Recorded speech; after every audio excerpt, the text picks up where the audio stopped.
মারাত্মক রকমের গরম হয়ে যাচ্ছিল, জি হ্যাঁ মারাত্মক রকমের গরম, এবং এক পর্যায়ে গিয়ে রেডমির ফোনটা হ্যাং করে এবং তার ক্যামেরা ক্র্যাশ করে।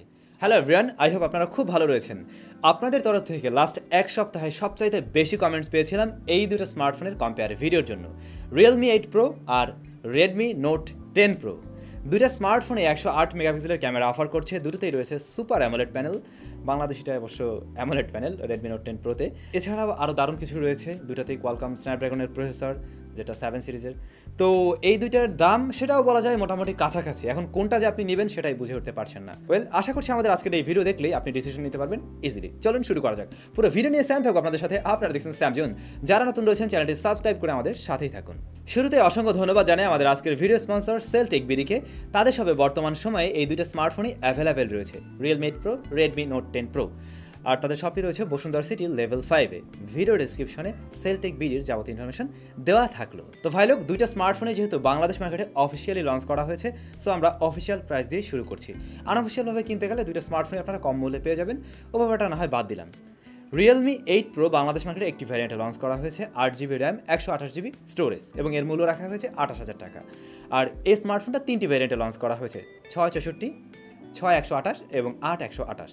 তো যেহেতু রিয়েলমি 8 প্রো 8128, সো আমরা 8128 যদি ধরি, সেই ক্ষেত্রে এই স্মার্টফোনটা পিছিয়ে পড়বে, মানে রেডমি নোট 10 প্রো দামের দিক থেকে পিছিয়ে পড়বে, কারণ রেডমি নোট 10 প্রোর 8128GB ভ্যারিয়েন্টের মূল্য হলো 30,000 টাকা। এখন আপনি র্যাম 2GB কম নেবেন, নাকি র্যাম 2GB বেশি নেবেন, নাকি 2000 টাকা বেশি বাড়িয়ে নেবেন, সেটা সম্পূর্ণ আপনার উপরে ডিপেন্ড করে। তবে র্যামের উপরে যেহেতু দামটা ডিপেন্ড করে, সেই ক্ষেত্রে আমরা এখানে রিয়েলমি 8 প্রোকে এগিয়ে রাখতে পারি, দাম যেহেতু একটু কম রয়েছে। আবার ভ্যারিয়েন্টের কারণে রেডমি নোট 10 প্রো এগিয়ে থাকছে। দুইটা স্মার্টফোনের বক্স কন্টেন্ট অলমোস্ট সেম, দুইটার একটাতেও কিন্তু ইয়ারফোন দেওয়া হয়নি, সো বলা যায় এই জায়গায় ইকুয়াল। ডিজাইনের দিক থেকে অনেকের কাছে রিয়েলমির ফোনটা ভালো লাগতে পারে, অনেকের কাছে রেডমির ফোনটা ভালো লাগতে পারে, এ ব্যাপার নিয়ে আমি কোনো মন্তব্য করছি না।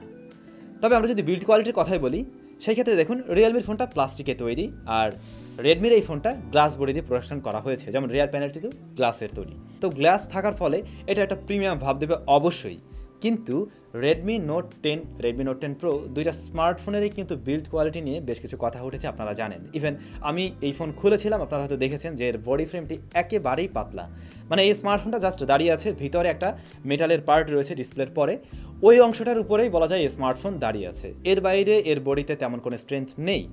সেই জায়গাটাতে রিয়েলমির এই ফোনটা টোটালি প্লাস্টিক বিল্ড, যদিও এটা আমি খুলে দেখিনি, তবে অনেক রিভিউয়ারের তথ্য অনুযায়ী এটা প্লাস্টিক হলেও মোটামুটি নাকি শক্ত রয়েছে। সো এই জায়গাটা আপনাদের উপরে আমি ছেড়ে দিলাম। আর ওয়েট ব্যালেন্সের কথা যদি আমি বলি, সেই ক্ষেত্রে অবশ্যই রিয়েলমির এই ফোনটা এগিয়ে থাকবে, কারণ এটা অনেক লাইট ওয়েটের, এটার ওজন অনেকটাই বেশি রয়েছে। তো এক হাত দিয়ে ব্যবহার করার ক্ষেত্রে এই ফোনটা ব্যবহার করে মজা পাবেন বেশি। দুইটা স্মার্টফোনে রেগুলার পোর্টস অ্যান্ড বাটন সব কিছুই রয়েছে, কিন্তু রেডমির এই ফোনটাতে আপনারা আইআর ব্লাস্টার পেয়ে যাচ্ছেন, সো এই জায়গায় সেটা একটু এগিয়ে থাকবে অবশ্যই। আবার রেডমির এই ফোনটাতে কিন্তু স্টেরিও স্পিকার দেওয়া হয়েছে, উপর একটা নিচে একটা, সো এই জায়গাটাতেও এগিয়ে থাকছে রেডমির এই ফোনটা, যেখানে রিয়েলমির ফোনটা আবার একটু পিছিয়ে পড়বে। দুইটা স্মার্টফোনে ফিঙ্গারপ্রিন্ট স্ক্যানার দেওয়া হয়েছে, রেডমিটাই সাইড মাউন্টেড ফিঙ্গারপ্রিন্ট স্ক্যানার, যেটা অনেকের কাছে ভালো লাগে, আবার অনেকের কাছে ভালো নাও লাগতে পারে, তবে এটা যথেষ্ট ফাস্ট অ্যান্ড একুরেট। আর রিয়েলমির ফোনটাতে ইন ডিসপ্লে ফিঙ্গারপ্রিন্ট স্ক্যানার দেওয়া হয়েছে, যেটা বলা যায় একেবারে যুগ উপযোগী, তবে রেডমির তুলনায় এটা একটু ডিলে করে, যেহেতু ইন ডিসপ্লে, সো এখানে একটু ডিলে রক করে, এটা হয়তো আবার আপনি এই বাজেট অনুযায়ী মেনেও নেবেন। রেডমি নোট 10 প্রোতে দেওয়া হয়েছে 6.67 ইঞ্চ ফুল এইচডি প্লাস রেজুলেশনের অ্যামোলেড ডিসপ্লে, বাংলাদেশে যেটা লঞ্চ হয়েছে এটাতে অ্যামোলেড ডিসপ্লে রয়েছে, আর এটা কিন্তু 120 হার্টজ রিফ্রেশ রেটের, এর পিপিআই ডেন্সিটি 395। আর অন্যদিকে রিয়েলমি 8 প্রোতে দেওয়া হয়েছে 6.4 ইঞ্চ ফুল এইচডি প্লাস রেজুলেশনের সুপার অ্যামোলেড প্যানেল, যার পিপিআই ডেন্সিটি 411, তবে এটা রেগুলার 60 হার্টজ রিফ্রেশ রেটের। রিফ্রেশ রেটের দিক থেকে অবশ্যই রিয়েলমি 8 প্রো পিছিয়ে পড়ছে, কারণ হাই রিফ্রেশ রেটের মজাটা অন্যরকম, এটা আপনারা সকলেই জানেন। বলা যায় দুইটা স্মার্টফোনের ডিসপ্লে একদম 99% একরকমই কালার দেয়, তবে একটু হয়তো এগিয়ে থাকতে পারে কালারের দিক থেকে রিয়েলমি 8 প্রোটা। আর দুটোরই ব্রাইটনেস আমি অলমোস্ট সেম পেয়েছি, সানলাইটে গিয়ে দুইটার একটা ফোনে ব্যবহার করতে কোনো সমস্যা হচ্ছিল না। তবে রেডমি নোট 10 প্রোর ডিসপ্লেকে কিন্তু কর্নিং গরিলা গ্লাস 5 প্রোটেকশন করছে, আর রিয়েলমি 8 প্রো ডিসপ্লেকে কী দিয়ে প্রোটেকশন করা হয়েছে সে ব্যাপারে আমরা কিন্তু কিছু জানি না, সো প্রোটেকশনের বেলায়ও রেডমি নোট 10 প্রো এগিয়ে থাকছে। তো আমি বলতে পারি দুইটা স্মার্টফোনের ডিসপ্লে দেখার ক্ষেত্রে অলমোস্ট সেম জিনিস পাচ্ছেন, তবে টাচ করে ব্যবহার করার ক্ষেত্রে আপনার অবশ্যই রেডমি নোট 10 প্রো ভালো লাগবে, যেহেতু এখানে হাই রিফ্রেশ রেট রয়েছে। রেডমি নোট 10 প্রো বাংলাদেশ মার্কেটে 3টি ভ্যারিয়েন্টে লঞ্চ করা হয়েছে, আর রিয়েলমি 8 প্রো একটি ভ্যারিয়েন্টে লঞ্চ করা হয়েছে। তো ভ্যারিয়েন্ট বেশি থাকলে আমাদের সুবিধা হয়, অনেকের বাজেট একটু কম থাকে, সে হয়তো 2GB র্যাম কমিয়ে নিয়ে আপনি ওইটা নিয়ে নিতে পারছেন, বা স্টোরেজ কমিয়ে নিয়ে আরও একটু কম দামে আপনি ওই স্মার্টফোনটাই নিয়ে নিতে পারেন। সো সেই দিক থেকে রিয়েলমির আমার মনে হয় অবশ্যই আরও দু একটা ভ্যারিয়েন্ট থাকতে পারতো আর কি, তাহলে ভালো হতো। সো এই জায়গায় রেডমিটা উইনার। এরপরে প্রসেসর আমরা দেখতে পাই রেডমি নোট 10 প্রোতে দেওয়া হয়েছে Qualcomm Snapdragon 732G octacore processor, আর রিয়েলমিতে দেওয়া হয়েছে Qualcomm Snapdragon 720G octa-core processor. তো প্রসেসরের নাম্বারের দিক থেকে অবশ্যই রেডমি নোট 10 প্রো এগিয়ে রয়েছে, কিন্তু আমরা যদি অন্তত বেঞ্চমার্ক দেখতে যাই তাহলে দেখা যায় রিয়েলমির এই ফোনটা বেশি স্কোর করছে। এখানে একটা বিষয় রয়েছে, আমার কাছে এই মুহূর্তে যে রেডমির ফোনটা রয়েছে এটা কিন্তু 6GB র্যামে, সো এই কারণে এটা একটু পিছিয়ে পড়ছে। আবার গ্রাফিক্সের দিকে যদি লক্ষ্য করেন সেই ক্ষেত্রে দেখবেন যে রিয়েলমির তুলনায় রেডমির ফোনটা কিন্তু বেটার রেজাল্ট করছে বা বেটার স্কোর দিচ্ছে। তবে অ্যাকচুয়াল পারফরমেন্সে দুইটা স্মার্টফোনের যে প্রসেসর অলমোস্ট সেম রেজাল্ট করছিল, আপনি আলাদা করতে পারবেন না। রেডমি নোট 10 প্রোর স্টোরেজ টাইপ ইউএফএস 2.2, রিয়েলমি 8 প্রোর স্টোরেজ টাইপ ইউএফএস 2.1। তো স্টোরেজ টাইপ বা এখানে একটু স্পিড আপ বেশি লক্ষ্য করবেন রেডমি নোট 10 প্রোতে অবশ্যই। রেডমি নোট 10 প্রোর অপারেটিং সিস্টেমে রয়েছে অ্যান্ড্রয়েড 11 MIUI 12, আর রিয়েলমিতে রয়েছে অ্যান্ড্রয়েড 11 MIUI 2.0। তো এইখানে খেলাটা এসে চেঞ্জ। এই স্মার্টফোনটার যে পারফরমেন্স সেটা দেখাতে পারছে না সে, কারণ তার মিউআইয়ে বাগ ভাল্লুক দিয়ে ভর্তি। ইভেন এতদিন পরে এসেও এই স্মার্টফোনে আমি সেম প্রবলেমটাই ফেস করছি। সো আমরা বলেছিলাম যে আমি যখন রিভিউ করেছিলাম এই স্মার্টফোনটা, সেটা অনেক দিন আগের কথা, যে এতদিনে হয়তো ফিক্স হয়ে যেতে পারে, কিন্তু স্টিল নাও এই স্মার্টফোনটাতে এখনও ওই বাগ ভাল্লুকের সমস্যা রয়েছে। অনেক অ্যাপস এখনও নিজের থেকে ক্র্যাশ করে, নিজের থেকে বন্ধ হয়ে যায়, মাল্টিটাস্কিংয়ে খুব একটা ভালো রেজাল্ট করছিল না, ফোনটা অতিরিক্ত গরম হয়ে যাচ্ছিলো। সো এই জায়গায় আমি বলবো রিয়েলমি ইউআই অনেক বেটার রেজাল্ট করেছে। তো নাম্বারের দিক থেকে রেডমি নোট 10 প্রো এগিয়ে থাকলেও অ্যাকচুয়াল পারফরমেন্সে আমি দুটোকে সিমিলার করে দিচ্ছি, বা দুটো একদম ইকুয়াল রেজাল্ট করছিল বলা যেতে পারে।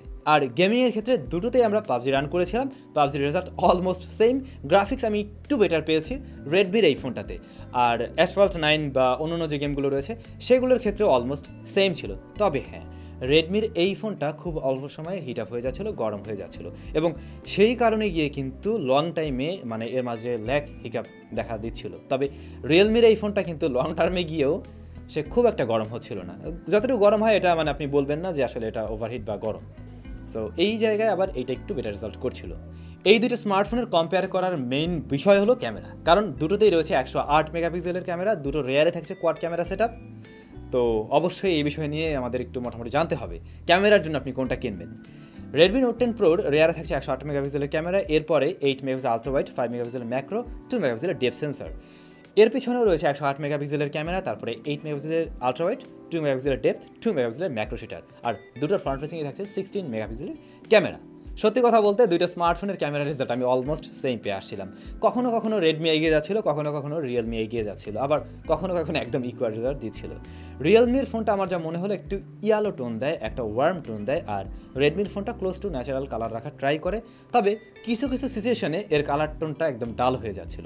হ্যাঁ, এমনটা আমি লক্ষ্য করেছি ওয়াইড অ্যাঙ্গেলের ক্ষেত্রে। নর্মাল ক্যামেরায় দুটোরই শার্পনেস আমি ভালো পেয়েছি, ডিটেলসও ভালো রয়েছে, ইভেন ডাইনামিক রেঞ্জও দুটোতেই ভালো রয়েছে। তবে আপনি যদি 108 মেগাপিক্সেল মোডে যান সেই ক্ষেত্রে এখানে শার্পনেস ডিটেলস অনেকটাই বেড়ে যায়। আমার যা মনে হয়েছে রেডমির ফোনের তুলনায় রিয়েলমির ফোনটা শার্পনেস তখন বেশি দিতে পারছিল। তবে রিয়েলমির ফোনটা 108 মেগাপিক্সেল দিয়ে ছবি নিলে প্রসেস করতে বেশি টাইম নিচ্ছিল রেডমির তুলনায়। রেডমি আর একটু দ্রুত সময় সেটাকে প্রসেস করতে পারছিল। কিন্তু আসল বিষয় হলো কিছুক্ষণ ছবি তোলার পরে রেডমির ফোন মারাত্মক রকমের গরম হয়ে যাচ্ছিল। জি হ্যাঁ, মারাত্মক রকমের গরম, এবং এক পর্যায়ে গিয়ে রেডমির ফোনটা হ্যাং করে এবং তার ক্যামেরা ক্র্যাশ করে। আর অন্যদিকে রিয়েলমির ফোনে সেখানে কোনো ধরনের সমস্যা পায়নি, সে স্টিল ঠিকভাবে ছবি তুলতে পারছিল, এমনকি এই ফোনটা গরমও হচ্ছিল না। আলট্রাওয়াইড সেন্সরের ক্ষেত্রে আমার মনে হয়েছে রেডমির ফোনটা একটু এগিয়ে থাকবে, এর শার্পনেস ডিটেলস তুলনামূলকভাবে আমি একটু ভালো পেয়েছি। আর রিয়েলমির ফোনটায় মনে হলো কালারটাকে একটু ওভার স্যাচুরেটেড করে ফেলে, কালার টোনটা একটু বুস্ট আপ করে। পোর্ট্রেট মোডে এজ ডিটেকশন দুইটা স্মার্টফোনে অলমোস্ট সেম ছিল, তবে রিয়েলমির ফোনের ব্যাকগ্রাউন্ডটাকে একটু বেশি ব্লার করছিল রেডমির তুলনায়। রিয়েলমির ফোনটাতে আমার যা মনে হলো স্কিন টোনটা একটু বাড়িয়ে দেয়, একটু সফট করে সাদা করে দেয় আর কি। তবে রেডমির ফোনটাতে মনে হলো যে স্কিন টোনটা অলমোস্ট ন্যাচারাল রাখার ট্রাই করে। দেখতে সুন্দর লাগে রিয়েলমির ফোনটা, তবে ন্যাচারাল কালার পাবেন আপনি রেডমির ফোনটাতে। আর ম্যাক্রো শুটারের ক্ষেত্রে এক কথায় অবশ্যই রেডমির ফোনটি এগিয়ে থাকছে, যেহেতু এখানে 5 মেগাপিক্সেলের একটি টেলিফটো ম্যাক্রো এরকম কিছু মনে হয় দেওয়া হয়েছে। সো এটার থেকে একটু বেটার রেজাল্ট পাওয়া সম্ভব। মেইন ক্যামেরার নাইট মোডে আমার মনে হয়েছে রিয়েলমির ফোনটা কিছুটা এগিয়ে রয়েছে, এটার শার্পনেস ডিটেলস তুলনামূলকভাবে একটু আপনি বেশি পাবেন। আর রিয়েলমির এই ফোনটাতে কিন্তু ক্যামেরার দিক থেকে অনেক ফিচার রয়েছে, সো ফিচার্স প্রেমীরা আবার এটাকে পছন্দ করে নিতে পারেন। দুইটা স্মার্টফোনের মেইন ক্যামেরা দিয়ে ভিডিও রেকর্ড করা যাবে সর্বোচ্চ 4K 30 FPS-এ। আমি দুটোর ক্ষেত্রে আশা করেছিলাম 60 fps 4K সাথে থাকলে ভালো হতো, যাই হোক দেওয়া হয়নি। তবে আপনি 1080p ভিডিও রেকর্ড করলে দুটো দিয়েই 60 fps ভিডিও রেকর্ড করতে পারবেন। বলেছিলাম দুইটা স্মার্টফোনের ফ্রন্ট ফেসিং ক্যামেরা রয়েছে 16 মেগাপিক্সেলের ক্যামেরা। আমার যা মনে হয়েছে শার্পনেস বা ডিটেলস রিয়েলমির ফোনটা একটু বেশি দিতে পারছিল, সেটা একটু শার্প লাগছিল। আর রেডমির ফোনটার ছবি দেখতে বেশ সুন্দর, তবে একটু সফট করে দেয়। আর কালারের ক্ষেত্রে অবশ্যই আপনি রেডমির ফোনটায় একেবারে ন্যাচারাল কালার পাচ্ছেন, আর রিয়েলমির ফোনটা কালার কিছুটা বুস্ট আপ করে। এই বিষয়টা এখন আপনার উপরে ডিপেন্ড করে আপনি কেমন ধরনের সেলফি পছন্দ করেন। তো ভাই লোক, দুইটা স্মার্টফোনের ক্যামেরা নিয়ে আমার যা মনে হলো কেউ কারোর থেকে পিছিয়ে নেই, দুটো অলমোস্ট সেম রেজাল্ট করছিল। কোনোটার কোনো একটা বিষয় একটু ভালো, ওইটার হয়তো আরেকটা অন্য বিষয় ভালো, এরকমটা। তবে একটা ইস্যু যেটা থেকেই যায় তা হলো রেডমি নোট 10 প্রোর ক্যামেরাটা যখন একটু বেশি সময়ের জন্য ব্যবহার করছেন, এটা গরম হয়ে যাচ্ছিলো আর অ্যাপসটা তখন ক্র্যাশ করছিল বা ফোনটা হ্যাং করছিল।